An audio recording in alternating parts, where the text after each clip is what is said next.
Acessórios da oração. Quais são os termos acessórios da oração?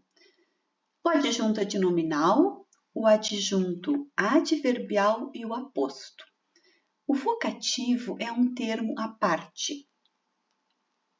Vamos ver então o que é um adjunto adnominal. Adjunto adnominal, pessoal, é aquele termo, pode ser palavra ou uma expressão toda, que se junta a um nome. Que nome é esse? Se junta a um substantivo. E quais são as palavras que se juntam a um substantivo para dar uma característica, uma qualidade ou ainda para especificar o sentido? São os artigos, os adjetivos, as locuções adjetivas, os pronomes. Então, vamos ver melhor olhando nas orações. Vamos ver estas duas orações aqui. Chuvas destruíram a plantação. Substantivo chuvas e substantivo plantação. Aqui não existe nenhuma palavra se referindo a ele, a essas palavras aí, a esses substantivos. Mas vamos ver agora aqui, na letra B, palavras que se juntaram aos substantivos. Olha só, as fortes, as, artigo se referindo a chuvas, fortes, adjetivo se referindo a chuvas. De ontem, uma locução adjetiva se referindo a chuvas também. Pessoal, então, chuvas é o substantivo. As palavras que se referem a este substantivo são chamados de adjunto adnominal. Então, percebam que eles vêm juntinho. Adjunto, que vem junto, adnominal, deu um nome, deu um substantivo. O mesmo acontece aqui com o nosso segundo substantivo da oração. Então, apareceu aqui a palavrinha nossa, que é um pronome possessivo, nossa plantação de milho. Então, nossa se referindo à plantação, adjunto adnominal. De milho, uma locução adjetiva se referindo à plantação, adjunto adnominal também.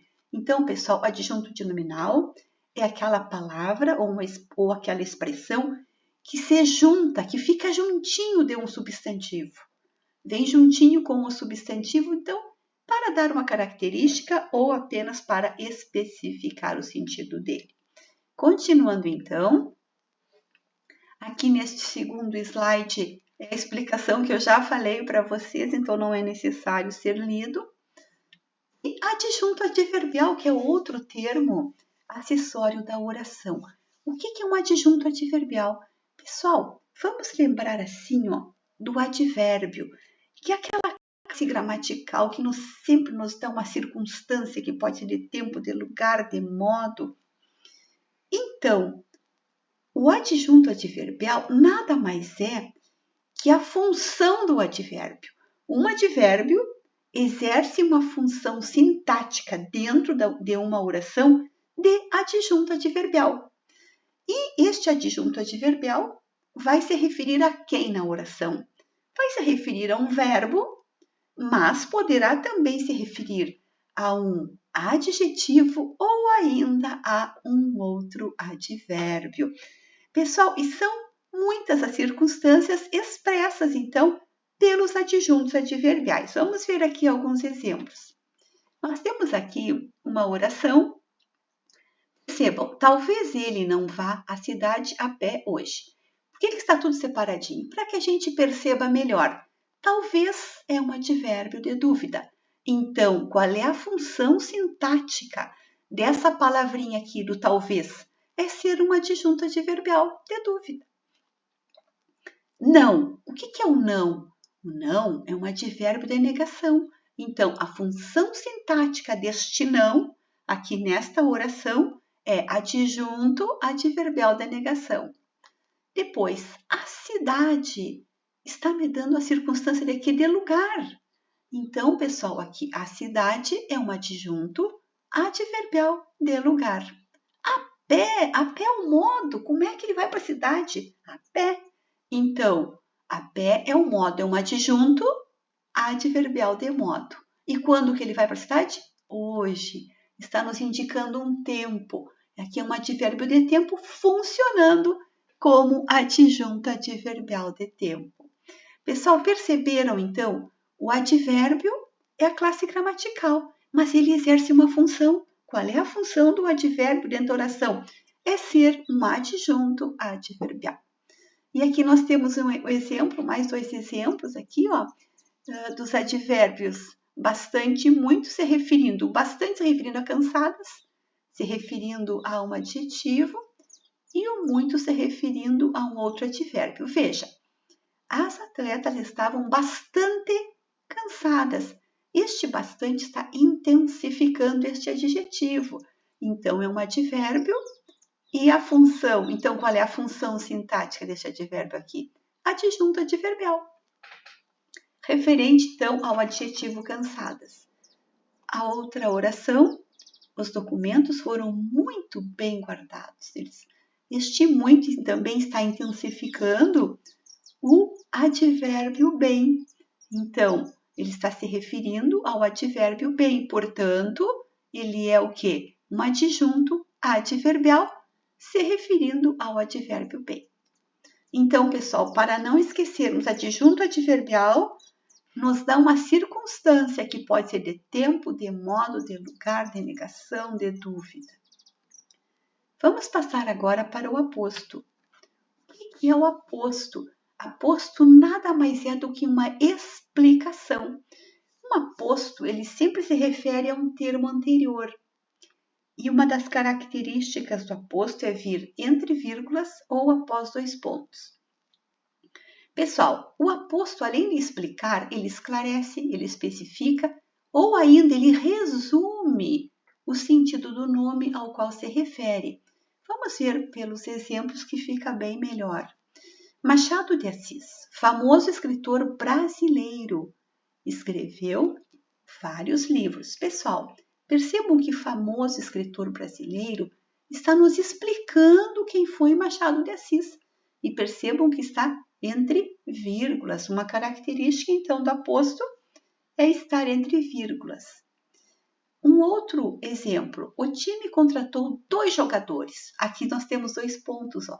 Estes 2 pontos aqui, ó, a partir dele segue um aposto explicativo, esclarecedor. Olha, um goleiro e um atacante. Então, um goleiro e um atacante está falando quem são os 2 jogadores. Percebam, então, que está se referindo a um termo anterior, está esclarecendo que jogadores foram esses. O terceiro exemplo, o Rio Amazonas. Pessoal, aqui, ó, nós temos então assim, ó, um aposto que está especificando que rio é esse? Amazonas. O nome do rio, então, é um aposto que está especificando o substantivo rio. Aqui não existe vírgula em 2 pontos, porque ele está junto, ele está fazendo parte, então, deste sujeito aqui da oração, certo?